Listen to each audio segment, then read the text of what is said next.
When it comes to the Polish elite, I think many of them understand that if Ukraine would lose, and if worst case scenario, all of Ukraine would either be incorporated into the Russian Federation, or maybe rather that it would be added as another state in the union state which is currently existing between Belarus and Russia, or in general if there would be some form of marionette regime that would be placed in Kiev by the Russians and which would be pro-Russian, then we would have Russian troops stationed in Lviv, in Rivne, on our eastern border. In Belarus we would have them, and in Kaliningrad to the north. And this is more or less the same kind of position that we had in 1939, after March in 1939, when initially the Germans, they took only Sudetenland, but in March 39, they took the rest. They took Slovakia, they took the rest of Czechia. And then we had not Kaliningrad to the north, but we had East Prussia, but still a German territory.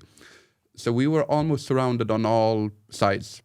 And if Ukraine would lose, then we would have a very similar situation, but with Russian troops on the other side of the border, to the north and to the east. So it looks like the Polish elite is at least aware of how big of a disaster it would be if Ukraine loses.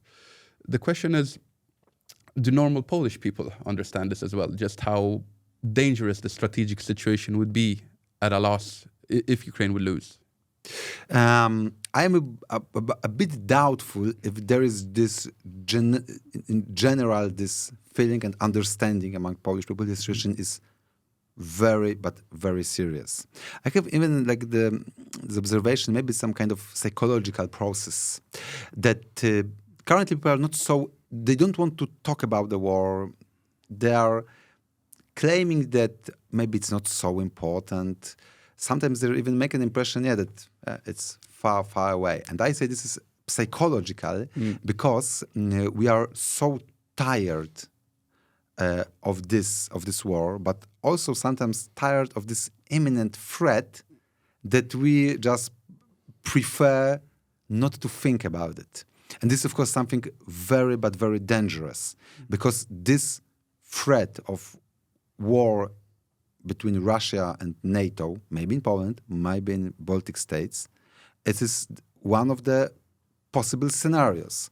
And we need to prepare for a military confrontation. It doesn't mean that it will happen. I don't want to say, there's going to be a war, even though currently there are a lot of discussion around it.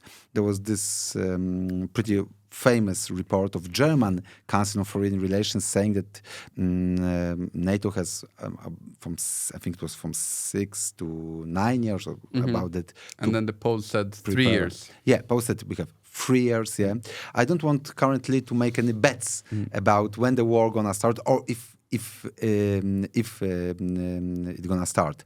However, I am absolutely sure that we need just to prepare for this scenario. It means that we need to build up our military potential. And this is something absolutely crucial, because if the war starts, we are going to be the front line. Even if Russia decides to invade not Poland but Baltic states, still it's the Poland who's going to have to be engaged there, because we are in NATO, we are a neighboring country. There is only one overland route to provide supplies to Baltic states, namely Suwalki corridor. So we are going to be in a war situation. And I think this is important to openly discuss it and talk about it.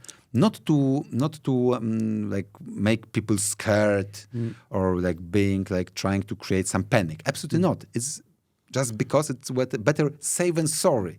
Especially in you are living in Central Europe, not in North America. Yes, you have to always be prepared. Absolutely. There is also some people who say, in Poland as well, but also in other countries, that this is a fake war. That this is, there are some people who say that there is no war at all. They say that we haven't seen any videos of warfare. Look at Israel. We have war footage coming all the time. From Ukraine, I haven't seen any videos. Then you have people who show videos of, for example, a McDonald's in Kiev that is full of people. Or during the summer, people in Kiev that are lying by the riverside, by these artificial beaches that they have there, or nightclubs. And they ask, look at what's happening in Ukraine right now. There is no war. The war is fake. You who have been there on the ground what would you say to these people? I would say, ladies and gentlemen, it's not fake. The war is going on. This is cruel. It is bloody. And there are no prospects in the near future to the positive ending. Like, the war is over. Even if there is some kind of truce, it will only give time for Russian army to replenish forces and strike again.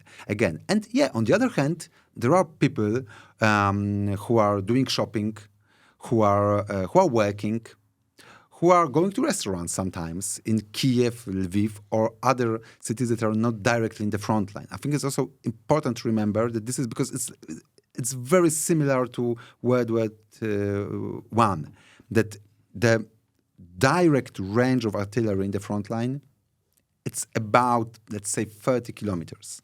So this strip of land, that we're talking how long it is, it's about 1,000 kilometers, but it is 30, 40, sometimes 50 kilometers width, that is decimated by artillery. Going to this red zone, you can be killed anytime, because you can be always hit by mortars, by howitzers, by multiple rocket launched systems. And there are hundreds of small villages, towns that are totally or partially demolished. However, when you are leaving this red zone and you are not in the range of artillery, you can try to live more or less normally. There are factories working, there are businesses that are operating, and it is not something that is negative. On the other hand, the economy has to work. Economy has to work, and people need to make a living somehow. And sometimes people need to go out to eat something, or sometimes they need to go out for a beer. It's nothing. To not go crazy. Yeah, come on. This war has been already, full-scale war has been already lasting for almost 2 years. We need to remember that people there are under super huge psychological pressure. The estimations say that around 10 million of Ukrainian people can suffer from different psychological problems related to the war. Not only PTSD, but also some other mental problems.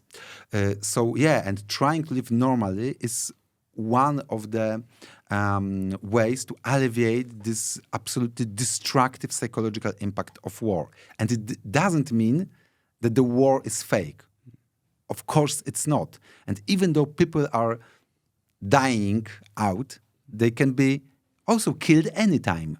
For instance, in Kramatorsk, it's the city in Donbass. It's about 40, 50 kilometers from the front line, but it's not in the red zone. Sometimes it is shelled, but not very heavily.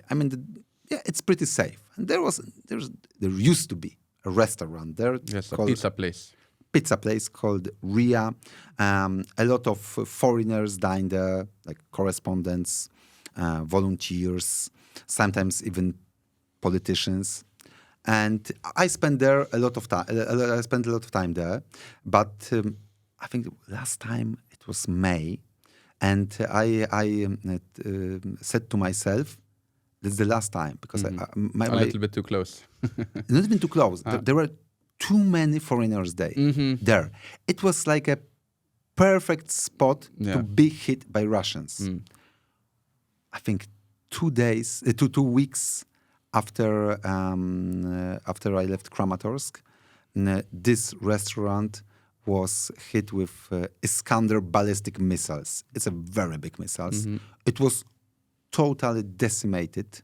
More than 10 people were killed. I was surprised that only more than 10 people, because the place itself ceased to exist. Yes. It turned into the pile of rubble. I was there in September. Like, there's just a crater and some rubbles around. And it shows that even if you have this feeling that you're it's sitting normal, eating pizza, enjoying eating yourself. pizza, it's pretty fine. Drink Coke, and suddenly you are hit with Iskander ballistic missile, and it can happen anywhere. Of course, we start our conversation from anti-missile systems. Of course, a lot of places are protected, but most of them are not. so you can be hit anytime. So people in Ukraine live in a constant threat Yeah. of being killed. Psychological pressure on the highest level. Highest level. And of course, they used to it somehow. For them, this abnormal situation is a new normality. However, However crazy it is. However crazy it is, and it doesn't mean even if you are watching some videos that people are in restaurants in Kiev, it doesn't mean that the work is fake. It is absolutely real, and we can't rule out the possibility that Russians will strike again. For instance, trying to capture Kharkiv, or maybe even Kiev, or Chernihiv, or Odessa. So this is something that can happen. Yeah. A final question here. What would you say about the perspectives for the war? Can Ukraine still win this war? And if so, what type of help do they need from us in the West? And also, what type of strength would they have to muster from deep inside themselves to win this war? Observing the comments in media recently, I have some kind of feeling of like borderline, because there are like comments used to be super optimistic. Yeah, Ukraine is winning, Russia is losing, Russian state will collapse soon. Maybe there's gonna be a new partition of Russian Federation. And when counteroffensive, the summer Ukrainian counteroffensive failed, suddenly these comments switched to totally different narrative. Now we can read or hear that Ukraine is losing the war, they're gonna be defeated by Russian forces, and it's not true. I mean, Ukrainians at the present moment, they are nor winning, neither failing. There is some kind of stalemate. But what is important that on the political level, on the level of surviving, Ukrainian has already won this war. Russia didn't manage to capture entire Ukraine. They didn't manage to overthrow government. They didn't manage to install some kind of puppet authorities. So Ukraine won the first stage of this war. Of course, Ukraine unfortunately failed with counteroffensive. It means the first counteroffensive in Kharkiv and in Kherson, that was successful. Absolutely, the Russians still hadn't been able to build their fortifications. Of course, at that moment. Of course, and I think this is the if you are searching for most outraging sin of Western countries, is that the supplies of heavy armaments and munitions were delayed. If Ukraine had received tanks, anti-missile systems, fighter jets, infantry fighting vehicles. Exactly. Last fall, they would have probably they would have been in Donetsk and Luhansk right now. Of course, Donbas and Zaporizhia. In fact, Western countries gave a gift to Russia, a gift of time, and Russians use it in a very clever way. They built complicated system of fortifications with trenches, with concrete bunkers, with vast minefields. So they were prepared for defense. So this year's counteroffensive was failed, but Ukraine is still fighting. I don't want to assess the prospects of liberating all occupied territories. I suppose it's going to be extremely hard. However, absolutely, Ukraine needs more and more supplies. Ammunition, this is the most important right now. Artillery especially. Artillery systems, fighter jets. And we need, if we would like to defeat Russia, we need to be prepared for supporting Ukraine for years. This is not a sprint. This is the marathon. And that's the problem, I think, with Western countries, that we're also used to fast wars. Let's do it fast, and this is how wars should look like fast wars, even though it has never been true, because usually wars...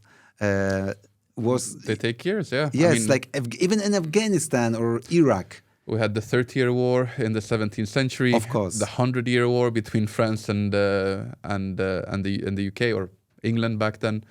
And this why I also think it's important to explain to societies, to us, to people, to be very honest, to tell us, guys, it's gonna last for years. And if we would like to avoid global conflict, we need to be prepared to support and also to sacrifice some of our well-being of our economics to support Ukraine. But don't expect Ukraine to win in 2 weeks. Don't expect Ukraine to finish the war with one counter-offensive. And I got the feeling that politicians in Western countries are super reluctant to do so. I know that there is like some kind of a schedule of elections. That's why it is not very popular trying to explain your citizens, hey guys, you need to be prepared for high inflation and economical problems for the next 5 years. Yeah. But without saying this, we are got the thing that we are a bit deceitful for our own citizens. And when we are surprised that, oh God, people in our country don't want to support Ukraine anymore. Why is that? Yeah, Maybe because you were not honest and with them and with us. And not leading the way, shaping policy instead of just listening to what is going on. But I think also what you mentioned earlier is important, that potentially there could be some form of, unfortunately, some form of ceasefire in 6 months, in 1 year, in a year and a half, who knows when. But even after that, it is probable that Russia in 3, 4, 5 years maybe will try again. So after the ceasefire, if it happens, the West would have to keep arming Ukraine to the teeth so that they would be prepared if Russia again decides to move against them. But this is maybe something that we will have to discuss later on. So thank you very much for coming on the podcast today, and I hope that you will be back again with us in the future. Thank you very much for the invitation. It was a great pleasure to talk with you. Thank you. Thank you.